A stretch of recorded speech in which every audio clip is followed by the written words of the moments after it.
Santai, santai, santai KDN.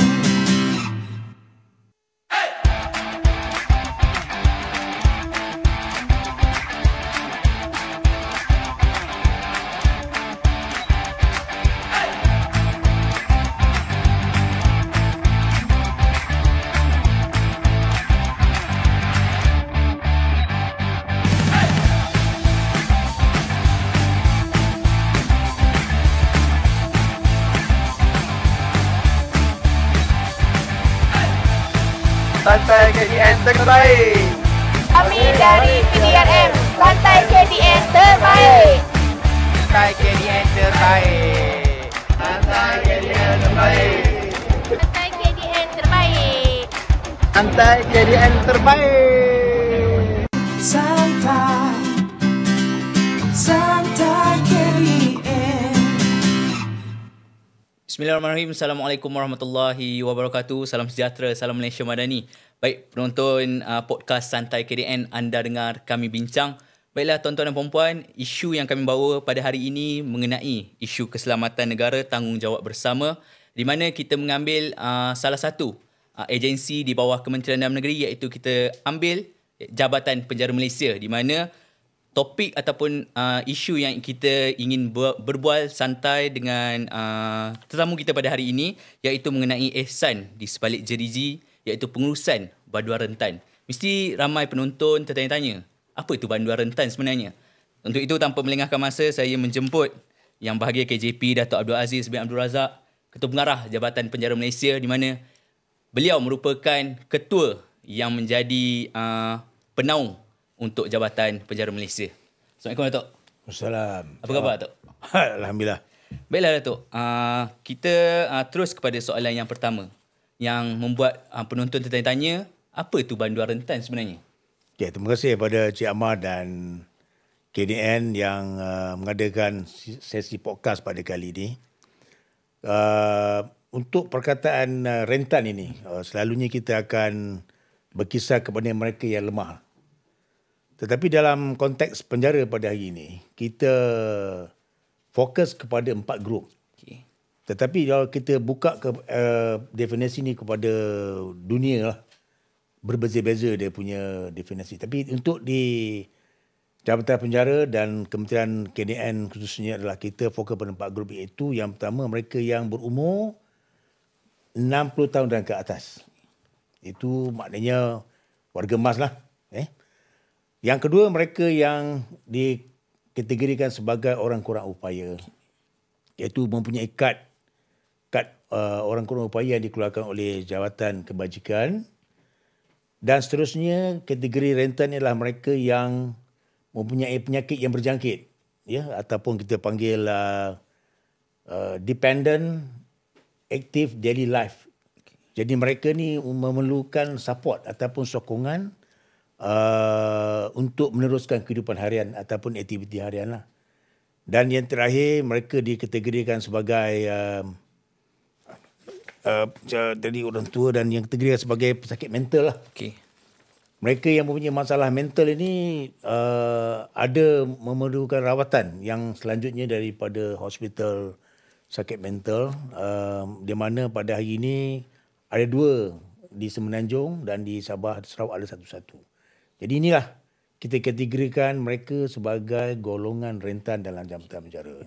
Baiklah Datuk, tadi Datuk kata ada 4 kategori yang kita boleh ringkaskan untuk dia dikategorikan sebagai banduan rentan, iaitu 60 tahun ke atas, orang kurang upaya, penyakit berjangkit dan pesakit mental. Okey, apa isu utama Datuk yang Datuk boleh kongsikan kepada penonton dan pendengar yang dihadapi oleh Jabatan Penjara dalam menguruskan banduan rentan ni? Situ sebagai satu isu yang berbangkit menguruskan banduan rentan ni adalah yang pertama dari segi akses kepada kesihatan, perkhidmatan kesihatan. Jadi bagaimana kita nak menguruskan mereka yang mempunyai masalah kesihatan, ya, daripada 4 kumpulan itu tadi, itu yang pertama. Yang kedua berkaitan dengan rawatan sakit mental ni tadi. Okay. Sudah tentunya yang mempunyai masalah mental ni memerlukan perhatian khusus dan rawatan yang mempunyai kepakaran tertentu lah. Yang selanjutnya mereka yang mengendakkan pemulihan yang sesuai lah, sesuai dengan masalah yang mereka hadapi pada hari ini. Apakah tujuan pemenjaraan itu sendiri? Okay. Jadi tujuan pemenjaraan itu adalah mengasingkan mereka dari masyarakat yang melakukan kesalahan atau melanggar undang-undang negara. Bagaimana untuk address kepada isu jenayah itu sendiri. Dan yang ketiga dah tentulah mereka ni memerlukan fasiliti yang khusus lah. Fasiliti yang khusus ni untuk kita uruskan mereka berjumlah agak ramai juga ya, untuk kita uruskan dengan baik supaya mereka ni mempunyai layanan yang sama. Mempunyai peluang yang sama untuk mereka berubah. Tetapi jika sekiranya berlaku pengasingan ataupun marginalize kepada grup ini, sudah tentu matlamat pemulihan, pemenjaraan itu sendiri tidak akan dapat tercapai. Inilah yang kita kita perjuangkan untuk melihat mereka ini mempunyai peluang untuk berubah supaya tidak melakukan kesalahan semula apabila mereka dibebaskan nanti. Ya, Jamal. Okey, baik Datuk. Tadi Datuk mengatakan boleh saya ambil daripada 3 poin yang Datuk kongsikan sebentar tadi. Isu utamanya adalah fasiliti. Yeah. Kurangan fasiliti untuk kita mengasingkan badar rentan. Okey, Datuk. Saya nak tanya Datuk. Ni maybe di luar sedikit konteks daripada soalan.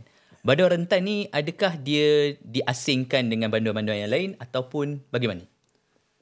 Isu yang dihadapi oleh jabatan penjara adalah lambakan penghuni penjara. Okay. Pada hari ini kita nama banduan tu nampak lebih kasar sedikit macam Jadi kita berpendapat bahawa setiap penghuni penjara ini perlu diberi penumpuan untuk memulihkan mereka. Jadi kita anggapkan mereka ni sebagai satu orang prospek. Okay. Prospek ni mempunyai harapan untuk berubah. Jadi kita definisikan mereka ni sebagai prospek lah.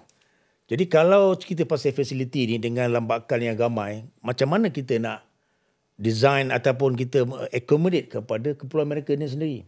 Itu yang pertama. Yang kedua, kita design penjara ni, ada yang penjara yang dah usang ataupun penjara zaman moden ni yang paling awal pun kita bina pada tahun 1986. Kita tidak mengambil kira setting itu untuk golongan ni yang saya kata 4 golongan itu tadi. Jadi sudah tentunya fasiliti ini memerlukan perubahan untuk kita cater isu ni untuk mencapai matlamat yang saya kata tadi supaya mereka ni bebas, dapat menjalani kehidupan dengan baik dan tidak mengulangkan jenayah. Itu matlamat kita ni tadi. Baiklah Tok. Untuk mencapai matlamat yang telah digariskan oleh Jabatan Penjara, apakah langkah-langkah alternatif, pendekatan alternatif yang diambil oleh Jabatan Penjara untuk menangani bandar rentan ni? Untuk menangani bandar rentan ini yang berjumlah 4,190.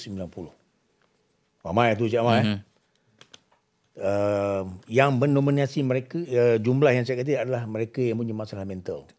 Masalah mental ni sama ada dia mengalami mental semasa di luar lagi ataupun setelah masuk penjara. Jadi ini 2 golongan yang perlu kita tengok. Jadi sekiranya mereka mempunyai masalah mental yang besar ni, cuba bagaimana kita nak menyediakan perkhidmatan pesakit mental dia sendiri. Jadi strategi yang dibuat oleh Jabatan Penjara ataupun kita klasifikasikan sebagai quick win untuk mencapai matlamat ini, kita mewujudkan yang pertama, yang short term ataupun jangka masa pendek, kita buat wing. Wing mereka yang mempunyai masalah 4 grup ni, kumpulan ni tadi, iaitu kita panggil quick win. Setiap penjara ada quick win dia, iaitu wing untuk menguruskan banduan rentan ini tadi. Itu kepada 43 buah penjara yang ada lah. Itu jangka masa pendek. Tetapi jangka masa panjang ini, di atas kelulusan yang telah diberi oleh jawatan kuasa kabinet atau dipanggil Majlis Sosial Negara telah membenarkan Kementerian Dalam Negeri dan Jabatan Penjara untuk merancang pada untuk masa jangka masa panjang. Iaitu kita mewujudkan secara zon. Kita lihat penjara ini jika kalau kita bagi kepada zon, di Semenanjung kita ada 4 zon, di Sabah Sarawak kita ada 2 zon. Yang mana-mana mereka yang hukuman panjang lah, ataupun kita dalam peraturan penjara hukuman lama, dia tak kata hukuman panjang. Jadi hukuman lama ini iaitu dikategorikan sebagai 6 bulan dan ke atas. Susah tentunya mereka ni akan berada lama dalam penjara. Perlu ditempatkan satu tempat yang kita kata zon ni tadi, iaitu di utara kita letakkan di Pusat Korreksional Kementing. Di zon tengah ni di penjara Kajang dan Wanita Kajang. Zon selatan kita buat di penjara Separenggam. Zon timur ni kita buat di penjara Bentong. Sarawak kita buat di Bintulu, dan di Sabah kita buat di penjara Lahad Datu ataupun Pusat Korreksional Lahad Datu. Jadi inilah jangka masa pendek dengan sepanjang yang penjara, Jabatan Penjara terang rangka, dan telah pun mendapat persetujuan daripada Yang Berhormat Menteri Dalam Negeri dan daripada Ketua Setiausaha KDN sendirilah. Jadi saya harap usaha ini sebagai satu titik tolak bahawa Malaysia ini yang mendokong matlamat ataupun prinsip falsafah Malaysia Madani, iaitu Madani Ehsan. Semua orang mempunyai peluang yang perlu diberi perhatian. Jadi diharapkan usaha yang dibuat oleh Jabatan Penjara dan KDN ini akan terus dipertimbang oleh kerajaan, khususnya untuk meluluskan peruntukan lah yang saya kata tadi, wing vulnerable group atau rentan, and then kita nak buat zoning ni. Dari segi fasiliti yang kita nak sediakan, termasuk juga latihan. Jadi kalau latihan tak ada, fasiliti ada, tak selesai juga. Jadi mesti berselarilah untuk kita menguruskan kumpulan rentan ini supaya matlamat itu tercapai, jemaah. Okey. Baik Datuk. Sebelum kita berehat pada siri yang pertama ni, saya nak tanya Datuk lah. Maybe audien di luar sana bertanya-tanya. Selain daripada banduan rentan, dekat penjara ni kategori-kategori prospek tu apa lagi yang ada? Selain daripada banduan rentan tu. Okey, dari segi kategori ni kita ada 2 klasifikasi, iaitu kelas tahanan riman, satu lagi yang telah dijatuhkan hukum.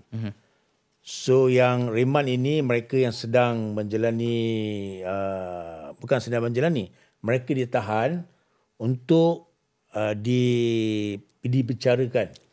Ada kes-kes mereka ni yang boleh dijamin, tetapi mereka tidak mampu untuk dijamin. Jadi mereka tinggal di penjara untuk menjalani, untuk menghadiri perbicaraan.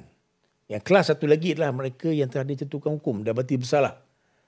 Bila bersalah ni ada hak mereka untuk merayu dan sebagainya. Kalau rayuan tu gagal, mereka terus menjalani hukuman penjara. Jadi yang ni kumpulan ini yang mendominasi dalam penjara 70% pada hari 70%. Ini.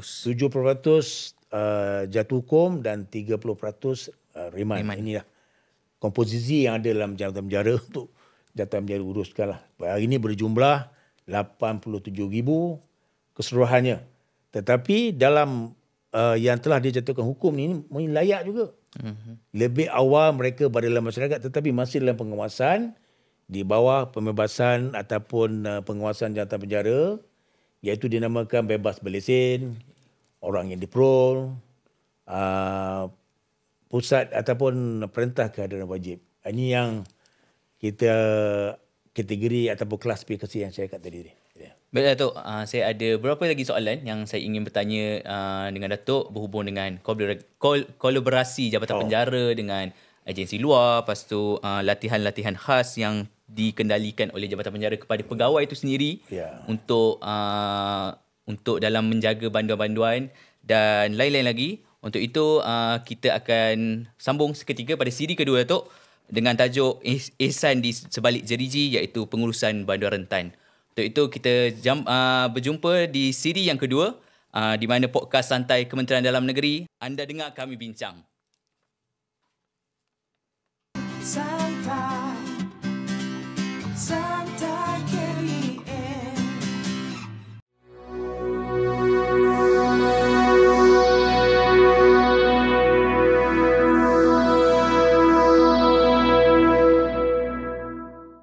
Santai, Santai KDN. Baiklah, bertemu kembali kita dalam podcast Santai KDN. Anda dengar kami bincang di siri kedua iaitu Ihsan di sebalik jeriji, pengurusan Bandar Rentan bersama yang bahagia Datuk Abdul Aziz bin Abdul Razak, Ketua Pengarah Jabatan Penjara Malaysia. Baiklah Datuk, kita sambung soalan kita berhubung dengan tajuk kita pada hari ini. Okey, apakah peranan kementerian dan agensi luar Datuk ke atas Jabatan Penjara Malaysia, contohnya Kementerian Kesihatan, pihak Suhakam dan NGO Datuk? Okay, terima kasih Encik Amar. Untuk pastikan kejayaan, kelestarian ihsan, pengurusan ihsan dalam kata apa, dalam jeriji ini, khususnya Bandar Rentan ini, banyak agensi yang perlu bekerjasama lah. Sudah tentu dengan kolaborasi pelbagai agensi, kementerian dan jabatan penjara merasakan bahawa ini boleh berjaya. Jika kita bekerja dalam keadaan silo, saya berpendapat perkara ini mungkin hangat-hangat tiap ayam saja. Habis satu ketika dan kita pun lupalah. Tetapi dengan matlamat bahawa setiap insan mempunyai peluang yang sama ya untuk menikmati peluang supaya dapat dipulihkan dalam tempoh pemanjaran ini. Yang pertama dari segi pra perbicaraan itu sendiri. Jadi kita lihat di mana pra perbicaraan ini dapat kita garapkan agensi-agensi kerajaan khususnya seperti pihak mahkamah. Jadi pihak mahkamah kita boleh hidangkan mereka dengan maklumat-maklumat ataupun info bahawa sama ada mereka ini ada fit untuk ditahan penjara atau tidak. Kalau 4 golongan ni tadi. Jika pihak mahkamah berpendapat bahawa mereka ni fit dipenjarakan ataupun ditahan dalam penjara, jadi perlulah mereka ni ditahan. Tetapi jika ada ruang di bawah mereka yang sempurna akal, sihat, kalau kita tengok kanun acara jenayah ni, Seksyen 323, 324, 325 ni, ada ruang untuk mereka tidak perlu berada di penjara. Dengan ada syarat mereka ni dijamin berada di luar lah. Itu yang pertama. Yang kedua dari segi Kementerian Kesihatan, saya harap. Iaitu untuk menyediakan rawatan. Sudah tentunya Jabatan Penjara akan memberi akses kepada rawatan kesihatan, penjagaan kesihatan mental ini untuk memberi ruang kepada Kementerian Kesihatan melaksanakan tugas mereka dengan berkesan. Kalau kita lihat di negara-negara luar yang negara maju, mereka telah pergi jauh menguruskan perkara ini dengan baik. Kalau kita tengok di Australia, di Long Bay Prison. Long Bay Prison ni menguruskan mereka yang umur 90 tahun. Lebih lama penjara daripada umur kita. Jadi itulah antara yang saya lihat bagaimana pegawai-pegawai ini dapat uruskan mereka dengan baik. Libatkan dengan Kementerian Kesihatan healthcare dia. Dari segi NGO lah. Jadi NGO ni kita dah buat banyak bagaimana untuk kita test bahawa pemulihan itu berlaku. Sudah tentu apabila mereka telah menjalani pemulihan dalam penjara dan kita bawa mereka dalam masyarakat, jika mereka dapat pemulihan dalam komuniti sebelum tamat hukuman, penerimaan masyarakat itu amat penting. Jadi NGO lah main peranan untuk menguruskan mereka. Kalau kita lihat negara maju juga di Jepun, di Singapura jiran kita sebelah. NGO mereka very konstruktif. Kalau kita tengok di mereka telah bekerjasama dalam penjara lagi. Bagaimana nak menguruskan mereka ni sebelum mereka berada dalam masyarakat. Di Jepun dah sudah tentulah dengan dia punya tema di Hogoshi. Hogoshi ni bermaksud bagaimana mereka ini diterima dalam masyarakat. Dan bagaimana dapat masyarakat menggarap tenaga membantu mereka Hogoshi ini. Jadi inilah impian Jabatan Penjara khususnya. Bagaimana kita dapat garap tenaga NGO bersama-sama kita menguruskan mereka dalam masyarakat. Itu di NGO dan kerajaan seperti Suhakam begitu juga. Suhakam badan yang bebas untuk melihat bahawa pelaksanaan ini berlaku dalam penjara mengikut ke tata caranya, mengikut tata kelola yang baik, mempunyai tahap kata apa, manusiawi lah. Ya. Human right ni dipertengahkan supaya dapat mereka menjalani hukuman dengan baik. Baik, Datuk. Saya percaya, Datuk.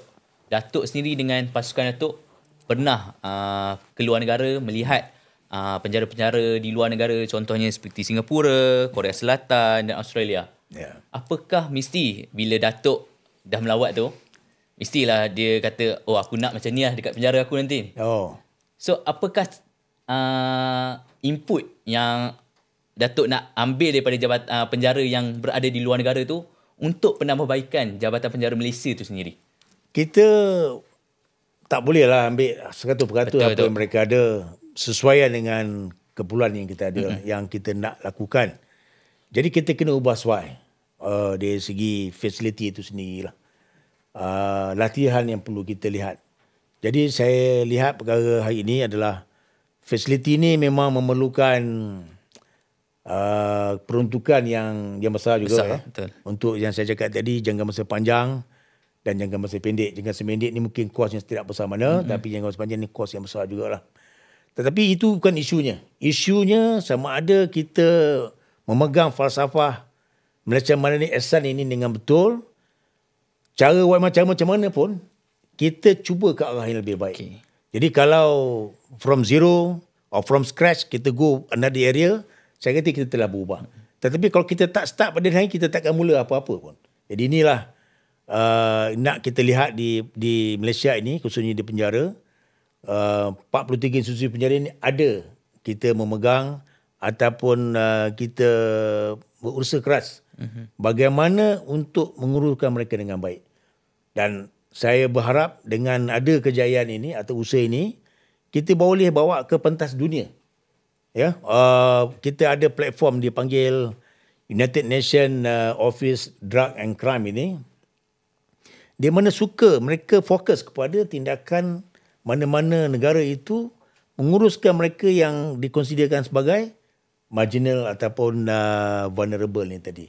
Jadi yang usaha sedikit ini, seperti mana yang dilakukan oleh Yang Berhormat Menteri tentang Baitul Mahabah, sudah mendapat liputan yang luas di peringkat international di Vienna.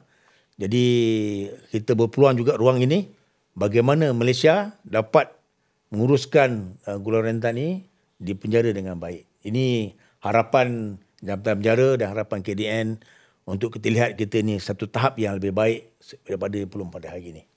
Baik, Datuk. Soalan terakhir untuk podcast santai kita pada hari ini, Datuk. Ya. Untuk memastikan kompetensi pegawai penjara berada pada tahap yang maksimum dan dalam masa yang sama Jabatan Penjara bergiat aktif dengan berkolaborasi dengan universiti-universiti awam di Malaysia, contohnya Universiti Islam Antarabangsa, Universiti Sultan Zainal Abidin, UUM, untuk memastikan kompetensi pegawai ini diberikan secara maksimum kepada mereka untuk memastikan mengendalikan banduan-banduan yang berada di Malaysia. Macam mana Datuk memastikan pegawai ini dalam masa yang sama tidak mengganggu operasi harian Jabatan Penjara? Saya setuju sangat dengan Encik Amar ni. Pembangunan sumber manusia ataupun human capital ini sebagai enabler untuk pastikan kejayaan pengurusan banduan rentan ini tadi. So tentunya mereka memerlukan latihan khusus bagaimana untuk kita uruskan mereka. Jabatan yang secara langsung yang terlibat dengan kita dari segi kebajikan ini adalah Jabatan Kebajikan, Jabatan Kesihatan ataupun Kementerian Kesihatan. Kita perlukan pembangunan modul yang tertentu lah. Suit dengan kita selepas kita melihat di negara luar apa yang mereka lakukan. Tetapi apa yang sesuai untuk Jabatan Penjara dan di negara kita ini, kita akan sesuaikan. Kolaborasi dengan universiti sebagai theoretical tu adalah satu perkara penting lah. Kalau kita tanya teori apa dari segi kesihatan, mempunyai, dia kata everybody have potential untuk sihat. Jadi kalau untuk sihat ini apa peluang yang kita dari segi teorinya, dari segi praktikalnya, saya lihat pembangunan modul. Dan kita bincang dengan universiti-universiti yang terlibat banyak saya pada hari ini. Kalau kita tengok private punya universiti berbanyak seperti Mahsa, UniKL yang betul-betul relate dengan ataupun Universiti Sains Malaysia apa yang hari ni saya nampak. Mempunyai kepakaran tertentu ni. Menguruskan pesakit dan mereka mempunyai kepakaran tertentu. Jadi inilah kita endorse bersama yang kita cadangkan dan minta pandangan mereka supaya ini menjadi satu kumpulan yang terbaik. Gabungan universiti-universiti, gabungan practitioner, gabungan pegawai penjara dan kebajikan inilah yang kita boleh wujudkan modul pengurusan Banua Rentan dari segi kesehatannya, dari segi fasilitinya, dari segi latihannya. Itulah 3 perkara yang perlu kita tengok. Pastikan bahawa projek ini ataupun harapan ini dapat dicapai, Cik Emma. Baiklah, Datuk. Terima kasih Datuk atas perkongsian Datuk pada hari ini podcast Santai KDN. Tapi sebelum itu Datuk, kita akan menyambut Hari Jabatan Penjara tidak lama lagi. Maybe Datuk ingin mewar-warkan kepada warga, kepada podcast, para penonton, para pendengar mengenai tema Hari Penjara Datuk. Okay, tema Hari Penjara ni dia berbentuk falsafah dia, Cik Omar. Jadi kita lihat kita telah memulakan peradaban manusiawi ni ataupun kemanusiaan lah. Bermula pada 2022 lagi. So, untuk sambutan Hari Penjara yang ke-235. Wih, dah lama dah penjara ni. Jadi 235 ni bukan suka-suka penjara tulis. Dia ada fakta ni sendiri. So kita ada Profesor Muhammad yang membuat kajian ini. Di mana bermulanya penjara moden di negara kita sehinggalah pada hari ini. Jadi kita tak ringkas daripada permulaan penjara moden wujud di Malaysia, iaitu di Pulau Pinang. Kalau hari ini kita pergi di Port Cornwallis masih ada lagi. Dia punya dia punya tembok dan dia punya macam sel masih ada lagi dan ini tepat sebagai sejarah yang dikaji oleh Profesor Muhammad di Jabatan Sejarah Universiti Kebangsaan Malaysia. Jadi tajuk dia adalah peradaban manusiawi perkukuh masyarakat madani. So, bila perkukuh masyarakat madani ni maksud apakah hari ni kita tidak kukuh? Ianya bila nak perkukuh ni memerlukan maintenance. Ataupun dipanggil kita punya penyelenggaraan. Kalau mesin dan sebagainya. Sama juga dengan kita. Mungkin ada benda yang baru datang. Ada benda yang mengganggu tidak inline dengan kita. Jadi kita kena lihat khususnya di penjara untuk membangunkan semula manusiawi ini mulai konsep Malaysia Madani. So, sambutan Hari Penjara 235 di Pulau Pinang, Padang Esplanade pada 17 Mei. Jadi saya sebagai promosi lah. Jadi saya harap semua yang dengar di luar itu dapat bersama-sama Jabatan Penjara dan Kementerian Dalam Negeri untuk kita rayakan hero-hero yang tiada didendangkan. Hero-hero yang belakang tembok di sebalik jeriji inilah selama hari ini dapat membantu negara aman dan damai. Cuba kita bayangkan satu orang ni terlepas daripada tembok, terlepas daripada pagar penjara.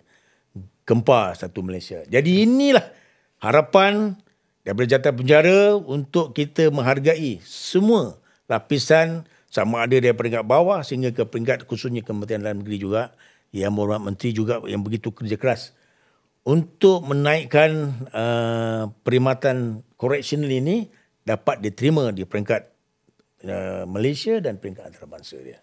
Baik Datuk. Selamat Hari Penjara Datuk. Masih. Terlebih dahulu saya ingin mengucapkan terima kasih kepada Datuk kerana meluangkan masa dalam podcast Santai KDN yang membincangkan dan berkongsi mengenai ihsan di sebalik jeriji iaitu pengurusan Banua Rentan. Untuk itu, sehingga kita berjumpa lagi, podcast Santai KDN, anda dengar kami bincang. Sehingga kita berjumpa lagi. Assalamualaikum warahmatullahi wabarakatuh. Waalaikumsalam. Santai, santai.